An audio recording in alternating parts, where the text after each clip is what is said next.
The Legend of Korra is a hot mess, but it's my hot mess. While I love the show, it's because of that I must admit that its writing at times is questionable. I've mentioned this in my video on why Asami deserved better, shameless plug, but today we're going to be expanding that into why the new Team Avatar is deeply underwhelming and feels incredibly obligatory. The original Team Avatar, aka the Gaang, was perhaps one of the best sets of protagonists in all of media.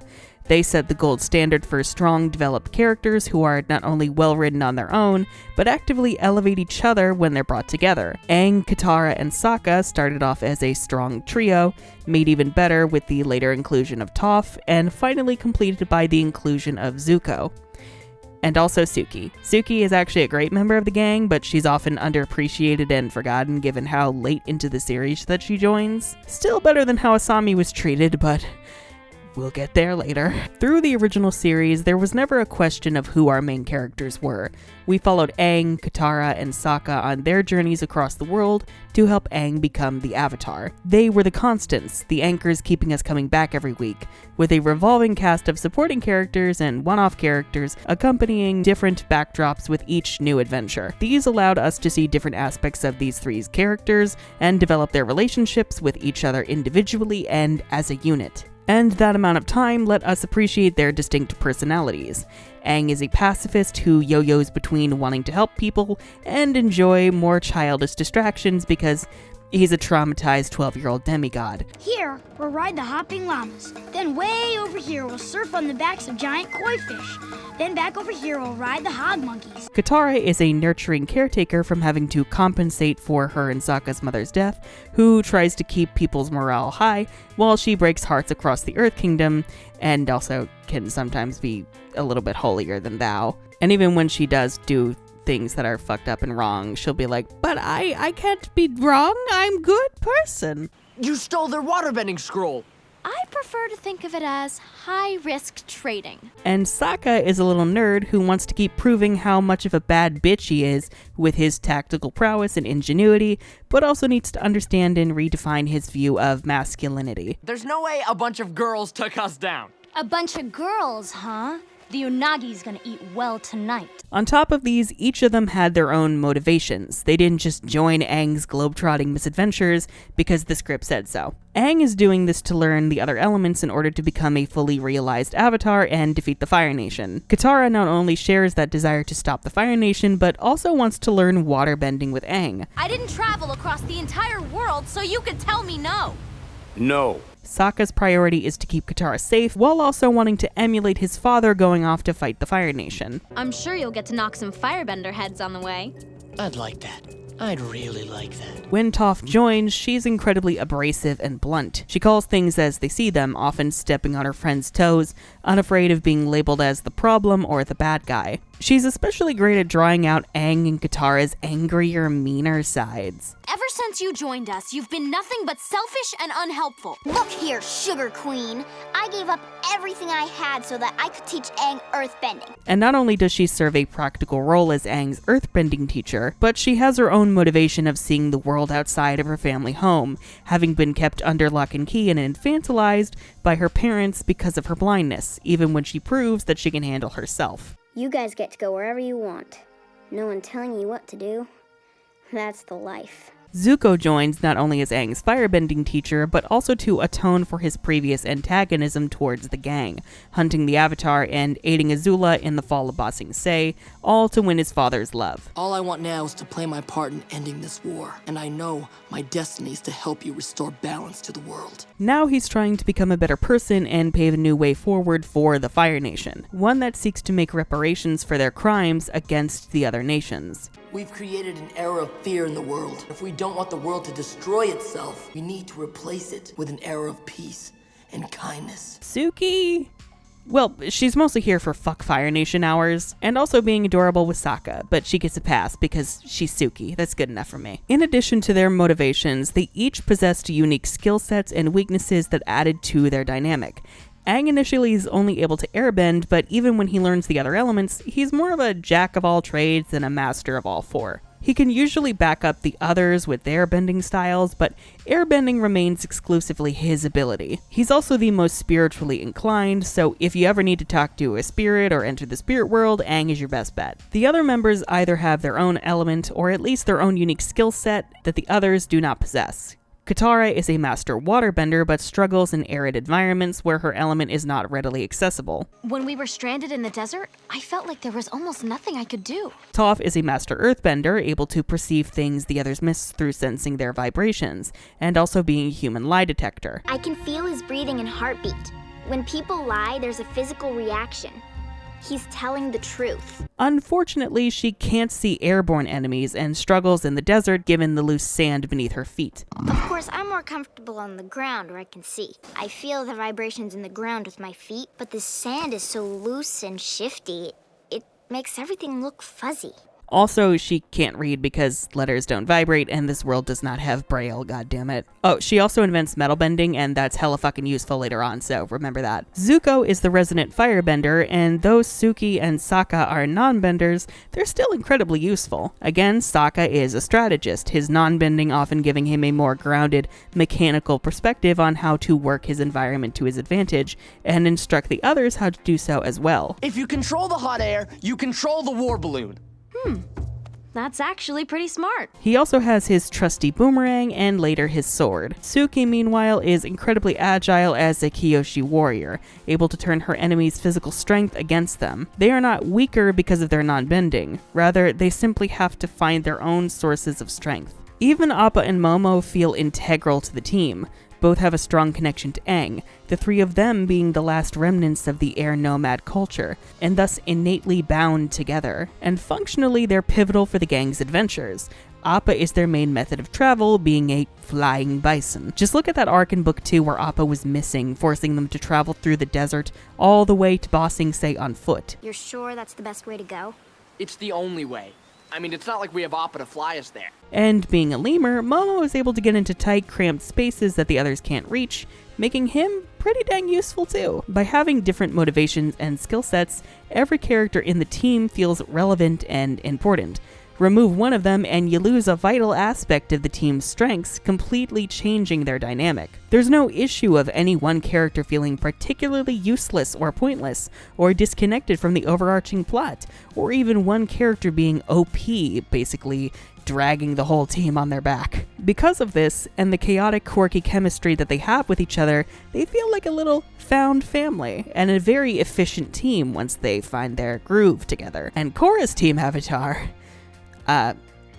Yeah, they don't got any of that. They got none of that. When characters in a team lack their own goals or motivations, it causes them to feel superfluous. They're not their own person with a compelling story, which would then allow them to interact with their teammates and the overarching plot in interesting ways. Instead, they feel aimless, and despite their idiosyncrasies, removing them from the story would result in virtually no drastic changes. Korra is fine in this regard. She wants to be out in the real world, helping people and saving the world as a fully realized avatar. Part of that is dealing with the chaos in Republic City, which is its own issue for another time, and another is learning airbending and by extension getting in touch with another more spiritual, present side of herself. Through the series, Korra has plenty of clear, well-established motivations and goals, and her journey is incredibly compelling. I'm honestly more endeared to her as a protagonist than I am to Aang, and I love Aang for the record. So, if Korra is fine, then what's wrong here? And the answer is the rest of her team. The main issue with this team avatar, aka the Krew, with a K because they cool cats, is that they don't spend enough time together to feel like true friends. They honestly don't feel like main characters compared to the other members of the supporting cast. They lack their own compelling motivations throughout the series, and their individual skill sets are not nearly as in-depth and fleshed out compared to the gang. Supporting your friends is great, but supporting Korra in her journeys as the Avatar is not enough of a motivation on its own. You know that saying, if you're not the main character of your own story, you're just a supporting character in someone else's?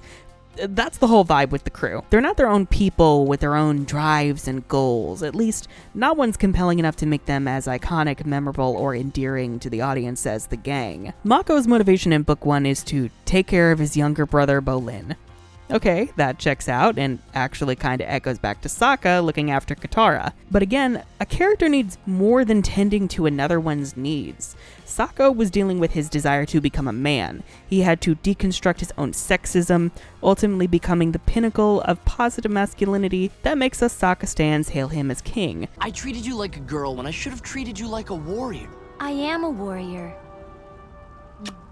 But I'm a girl, too. Not to mention all his insecurities of being the non-bender of the team. Mako is a strange case. He's a lot more guarded and reserved than Sokka was. Mako has a lot of emotions boiling under the surface, but doesn't ever let them show. At least, not intentionally. Most often, his anger will easily slip out because he's the broody boy that Korra swoons over in the beginning. But he's also very caring and loving towards her, more struggling in how to express those feelings because Mako no like talking about his feelings. It's hard. I support whatever decision you make. Oh, thanks. That's a big help. Thought you wanted me to be supportive. Now you want me to tell you what I think? Make up your mind. It's never an arc he actually has to deal with, though. He never confronts why he acts this way, why he can be quite avoidant or distant, or why he's so focused on others instead of focusing on himself. You know, it seems like you're so afraid to disappoint anyone that you end up disappointing everyone. So what you get instead is a character with flaws that never really get explored or worked on. They just exist in perpetuity, continuing on until the end of the series. He's a bit better in book 2 despite being a goddamn cop. Looks like you had some car trouble. Good thing the police are here. Ew. But we'll get there later. Death to propaganda. Anyhow, Bolin exists. He doesn't really have any motivation to begin with. He's just kind of quirky and goofy, and he has a crush on Korra. That's it. There's not really any real goals to be seen here. And Asami, well, I've already covered her back in my video about how she deserved better. Go watch it if you haven't, or I'll, haunt you. But her goal in book 1 is, well, it doesn't really exist until after her father is revealed as an equalist. Before then, she's basically just here to cause drama as part of the cursed Bermuda love triangle. It's lovely to meet you. Mako told me so much about you. Really? Because he hasn't mentioned you at all. Her story is more interesting afterwards as she tries to stop her father, but that's all she's got. She keeps talking about her evil father, which really feels like token good non-bender energy to me, which who girl? My dad had police scanners installed in all of his cars. I guess now I know why. Book 2 is technically a bit better in this department, with clearer motivations and goals for the characters. Well, here we really need to specify the difference between those things. A goal is something that you work towards, a tangible achievement, while a motivation is the thing that drives you to complete that goal. Mako has a goal in wanting to figure out who is behind all the chaos in Republic City, driving the United Republic to war. Something doesn't make sense about this bombing. I just don't buy that the Northern Water Tribe was behind it. But as for a motivation, nothing, nada, zip, zero. Not sure why he's so focused on that goal, so it feels very flat and uninteresting. Maybe it's just a distraction so he doesn't have to actually unpack any of his trauma. Yeah. Actually, yeah, that does seem to be it, except the writers never realized that's what they were doing, so that goes unexplored. That's fun. Thanks, guys. Bolin's motivation seems to be driven by how lonely he is, which will tie into a problem I have with book 2 as a whole. We'll address that later. It feels empty without everyone around. Korra's gone, Mako's in jail, you're doing business lady stuff. Team Avatar's falling apart. It's still pretty solid, though. He's using that new avenue of fame from starring in Verix Movers as Nuktuk to substitute for companionship. He misses his friends, and since they're all focused on their own drama for this season, he's focusing on his celebrity to distract himself from how deeply irrelevant he is. I mean, how lonely he is. Yeah, poor Bolin. Get the small violin. Asami, meanwhile, wants to redeem her family name and keep Future Industries from going bankrupt. She's actually pretty upfront about this one. It's the last thing that she has to connect her to her family. With her mother dead and her father in jail, the company is really all that Asami has left anymore. My mom is gone. My dad is in jail. Future Industries is all I have left of my family. However, that is not ever interrogated. She never actually sits down and asks herself if she wants to be a girl boss CEO, or if it's just a band-aid for the real isolation that she feels. So again, it kind of falls flat, kind of suffers from the same thing as Mako's goal this season, despite both of them being part of Book 2's more interesting subplots. The real overarching issue here is that these motivations and goals don't really interact with each other in interesting ways. They more coexist within Republic City, which itself is a problem because the real setting for the actual story is the Southern Water Tribe. Through the Civil War, and specifically the release of Seidenkite.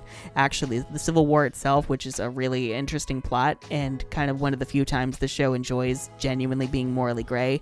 Yeah, that was all the smokescreen for the dumb Seidenkite plot, so thanks. Yeah, no, it's fine. I didn't want political nuance. Sure, just give me good versus evil Seidenkite. Okay, whatever, fine. Mako, Bolin, and Asami's stories have very little to do with the true plot of the season, to do with the spirits. You know, the one that Korra is dealing with in the main plot over here. He's trying to release a powerful dark spirit during harmonic convergence. What is that? And because of that, they feel more like wastes of time and dead ends than interesting extrapolations of Book 2's themes of spirituality and self-discovery. Korra's getting to figure out why she is the way she is, finding her purpose, questioning what it means to be the Avatar, kind of, a little bit, it's something, and Mako, Bolin, and Asami are just kind of fucking off, fucking around in Republic City doing nothing. I don't see anyone putting in the work. And beyond all of that, it really shows that this Team Avatar has no reason to even be a team to begin with. Sure, they kinda care about each other, but not on the level of familial love that the gang had. They're not always on the go together, spending time discovering new aspects to their dynamics with each other. And moreover, Mako, Bolin, and Asami feel shamelessly tacked onto the plot. They have nothing to do most of the time, especially in the back half of the show. Books 3 and 4 are usually considered to be the stronger seasons, and I would agree with that, but they're actually the ones where these three are the least relevant that they have ever been, which I feel really says a lot. As if maybe these three just should not have been here to begin with. And even when they do have some semblance of goals or motivations, they're so disconnected from each other, and especially Korra's story, that they feel like scripts from completely different shows that have been haphazardly sewn together, never coalescing into a greater cohesive whole. Basically, the math ain't mathin', these three are pointless, chop 'em. We've already talked about Asami being excluded from action scenes, and how the Legend of Korra as a whole it doesn't really have nearly as much faith in non-bending combatants as the original series, unless they're an antagonist. Also read outside of Book 1. Again, check out Asami Deserve Better for the details there. But to recap, Asami is at her most useful when it comes to providing transport with her car, and when she's tinkering with some device with her technical engineering skills. We might have enough material to construct a makeshift sand sailor, like the sandbenders used to get around. And that's it. It's not nearly as relevant or engaging as Sokka or Suki's unique skill sets. Go to jail. I am a woman in STEM. Bunsen burner. On. Now, remember my point about Aang's skills before. He was the only airbender on his team, and that was his best element. Because of that, his main skill set was unique to him, while the other elements were more supplements to his friends who excelled in those elements more than him. Why did I say it like that? It kept him from upstaging his teammates. Katara's waterbending was always superior to Aang's, as was Toph's earthbending and Zuko's firebending. I need more time to master firebending. And frankly, your earthbending could still use some work too. On top of that, Aang didn't really bother with any sub-elements. He never bloodbent like Katara, he struggled with earthbending already, so there was no way in hell he'd ever be a metalbender. And he only used lightning bending once to redirect Ozai's attack in the finale. Again, a jack of all trades, master of none, except air. This isn't really the case with Korra. Air is actually her worst element. The other elements came so easily to me, but every single time I've tried airbending, nothing. So with her being the only airbender, yeah, that makes air pretty much worthless on this team. That said, her being the only waterbender as well means her proficiency with that element is actually a great unique skill, essentially akin to Katara's role as the master waterbender of the gang. But because she is equally proficient with earthbending and firebending, it makes Mako and Bolin feel redundant for most of the series. They don't really have their own unique skill sets to set them apart, at least not ones prominent enough to make them feel like worthwhile additions to the team. Mako's firebending is about on par with Korra's. His only unique ability is lightning bending, which he does use a fair amount in Book 1. I've noticed that on rewatch, but for some reason after Book 1, they just don't use it ever as much, so that's great. Bolin's earthbending is arguably a lot weaker than Korra's, at least that's my interpretation. He does learn lava bending, which is a great way to make him stand out, while also letting Korra learn metal bending. Unfortunately, it is a unique skill that Bolin does not even get until the very end of Book 3, after which he hardly even uses it, so that's great. Because of this, Mako and Bolin aren't really essential to Team Avatar's functioning. They don't have enough unique skills to make them feel like invaluable parts of the group, and moreover, because they are not masters like Korra, they're always falling behind her and aren't nearly as impressive benders as Katara, Toph, or Zuko were when they were even younger. And yes, I know a war was going on, forcing them to adapt. However, that does not change the fact that Korra's Team Avatar doesn't work on its own, much less compared to Aang. It's a Thermian argument, using in-universe logic and rationalizations to justify questionable, weak, or bad writing choices, and I ain't here for that. It's fiction. You can do whatever the fuck you want. Honestly, it would have been nice if Mako and Bolin learned about the spiritual side of their elements. In the original series, the elements were an extension of oneself, and mastering them always connected to a personal flaw or problem that the character was working on. It is important to draw wisdom from many different places. Understanding others, the other elements, and the other nations will help you become whole. Aang had to learn to face his problems and foes head on to even begin learning earthbending. I want my staff back. Do it now. What? Earthbend, Twinkle Toes. You just stood your ground against a crazy beast. And even more impressive, you stood your ground against me. Toph's seismic sense was an extension of her ability to call things as they are. When Zuko tried to atone, he had to find a new drive in order to relearn how to firebend. Hunting you was my drive, so when I joined you, I lost sight of my inner fire. And to discover the true nature of his element beyond the rage and hatred passed down from his grandfather. It's like a little heartbeat. Fire is life, not just destruction. In Korra, the elements aren't really used the same way. They're just excuses for cool action set pieces and nothing more. Any sense of culture, character development, or self-development is completely stripped away. Even Korra herself never really sees the elements as extension of herself as a person, the way that Aang had to when he was learning them. That's not asking her to repeat the same exact process as Aang, but instead to decide how each element relates to her specifically, her own flaws, and her own journey. The flame will go out if you make it too small. Make it too big. Might lose control. Like, I don't know, water is a constantly in flux element. Maybe for Korra, it's all about embracing change, which is a huge part of her journey. It would explain why she takes so well to earth and fire, because she's always standing her ground, which would work with earth. She's very fiery and passionate, and she's a go-getter, which works with fire. You know, stuff like that. Now, we get to the reason I think the show is so disinterested in Mako, Bolin, and Asami. Through The Legend of Korra, the crew feels like they're only nominally protagonists.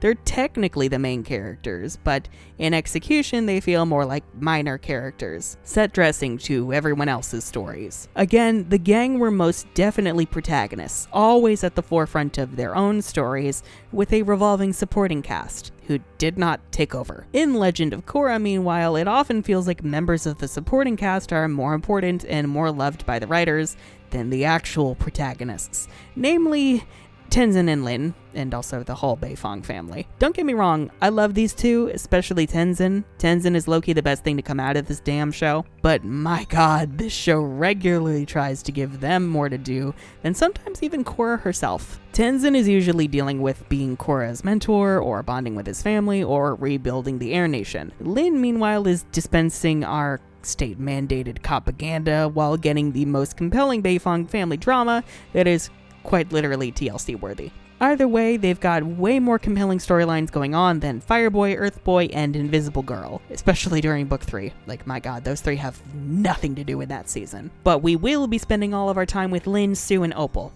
So that's... thanks. It sucks seeing how little the crew gets to do together.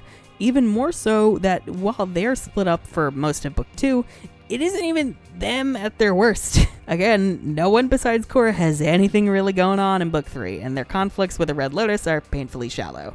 No fun, interesting rivalries to be seen here. It's just Bolin quipping at Gazan, and Minghua breaking Mako's pretty face. And I do it again. Bop, bop. And I do it again. And Asami gets nameless one-off guards. Thanks, I hate it. Again, I love Legend of Korra.